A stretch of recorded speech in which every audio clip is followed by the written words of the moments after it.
ഉയിർ പ്രേക്ഷകരുടെ മനസ്സിൽ നിറഞ്ഞു നിൽക്കുന്ന ഒരു ത്രില്ലർ ചിത്രം. യഥാർത്ഥ സംഭവങ്ങളിൽ നിന്ന് പ്രചോദനം ഉൾക്കൊണ്ടാണ് 2026 പുറത്തിറക്കിയ മലയാള ചിത്രം ഉയിർ ഒരുക്കിയിരിക്കുന്നത്. പോലീസ് ഉദ്യോഗസ്ഥരായ ഷാജി മാരാടും അൻഷാദസും പങ്കുവച്ച യഥാർത്ഥ അന്വേഷണ അനുഭവങ്ങളാണ് സിനിമയുടെ പ്രധാന അടിസ്ഥാനം. 2017 കണ്ണൂരിലെ ധർമ്മടം പോലീസ് സ്റ്റേഷനിൽ പരിശീലനത്തിലിരിക്കുന്ന SI അജീബ് എന്ന കഥാപാത്രത്തെ റോഷൻ മാത്യു അവതരിപ്പിക്കുന്നു. ഉപേക്ഷിക്കപ്പെട്ട ഒരു കിണറ്റിൽ കുടിയേറ്റ തൊഴിലാളിയായ ശോഭയുടെ അഴുകിയ മൃതദേഹം കണ്ടെടുത്തതോടെയാണ് കഥ തുടങ്ങുന്നത്.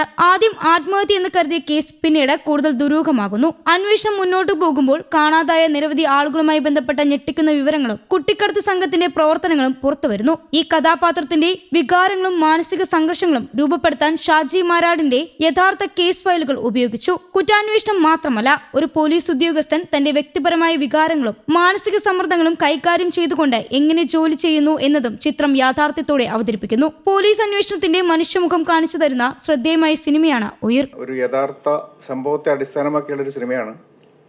2017 കണ്ണൂരിൽ നടന്നൊരു സംഭവത്തെ അടിസ്ഥാനമാക്കി മാതൃഭൂമിയിൽ ബിജുവിടെ ഉണ്ട്. ബിജു എഴുതിയ ഒരു വാർത്തയും പിന്നെ അതിൻ്റെ സംഭവത്തിൻ്റെ പുറകിലുള്ള യഥാർത്ഥ ആളായ പോലീസ് ഓഫീസറായിരുന്ന ശ്രീ അൻഷാദ് സാറും എന്നോട് പറഞ്ഞ കഥയുടെ അടിസ്ഥാനത്തിലാണ് ഞങ്ങളിങ്ങനെ ഒരു സിനിമ തയ്യാറാക്കാൻ തീരുമാനിച്ചത്.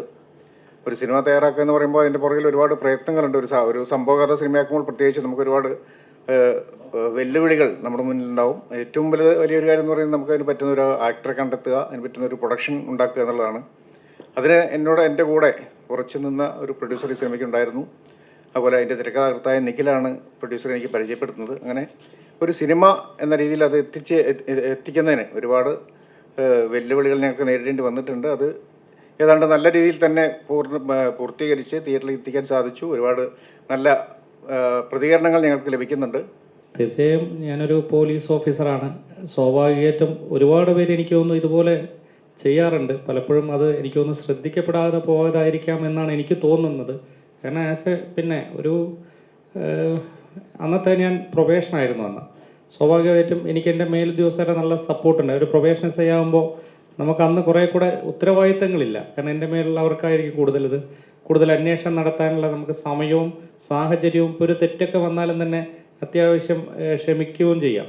അപ്പോൾ ആ ഒരു സ്വാതന്ത്ര്യവും ആദ്യ തുടക്കത്തിൽ ഉണ്ടായിരുന്നു. കാരണം അത്തരമൊരു വരുമ്പോൾ നമ്മളതിൻ്റെ പിന്നാലെ പോകുമ്പോൾ പൊക്കോ എന്ന് പറയാൻ എൻ്റെ മേലുദ്യോഗസ്ഥർ അന്ന് വളരെ ഹെൽപ്പ് ചെയ്തിട്ടുണ്ട്. പിന്നെ രണ്ടാമത്തെ ഘട്ടത്തിൽ സ്വാഭാവികമായിട്ടും എനിക്കും അതുപോലെ തന്നെ അല്ലെങ്കിൽ നമ്മുടെ സമൂഹത്തിൽ നമുക്കൊക്കെ മക്കളുള്ള ആൾക്കാരാണ്. ആ ഒരു പ്രായത്തിലുള്ളൊരു കുട്ടികൾ സ്വാഭാവികമായിട്ടും അവിടെ നിന്ന് ഒരു മിസ്സിങ് ആവണമെന്ന് പറയുമ്പോൾ അത് എന്നെയും നല്ല രീതിയിൽ എനിക്കും അന്ന് ആ സമയത്ത് എൻ്റെ മോനും അത്ര ഒരു പ്രായം ഉണ്ടായിരുന്നു. കൂടാതെ തന്നെ സമൂഹത്തിൽ ഒരുപാട് ആൾക്കാർ അന്ന് എന്നെ വിളിച്ചിട്ടുണ്ടായിരുന്നു. കാരണം കുട്ടികൾക്ക് ഞങ്ങളുടെ കൂടെ പ്രാർത്ഥനയുണ്ട് കുട്ടികളെ കിട്ടാനായിട്ടുള്ളത് എന്നുള്ളത്. അപ്പോൾ സ്വാഭാവികമായിട്ടും നമുക്കൊരു എന്താ പറയുക ഉള്ളിൽ നിന്നൊരു കിട്ടണം എന്നൊരു വാശി ഉണ്ടായിരുന്നു. ബൈ ഗോഡ് ഗ്രേസ് വളരെ നന്നായിട്ട് നമുക്ക് ചെയ്യാൻ പറ്റി, ആ കുട്ടികളെ കണ്ടെത്താനും പറ്റി എന്നുള്ളതാണത്. കാരണം പോലീസിൽ അകത്തിരിക്കുന്നതുകൊണ്ട് എനിക്ക് കുറച്ചും കൂടെ പറയാൻ പറ്റും. ഒരു സ്ത്രീയും കുട്ടിയൊക്കെ മിസ് ചെയ്യുമ്പോൾ സ്വാഭാവികമായിട്ടും ആ ഒരു കേസ് നമ്മൾ ഒരു കാരണവശാലും ക്ലോസ് ചെയ്യാറില്ല.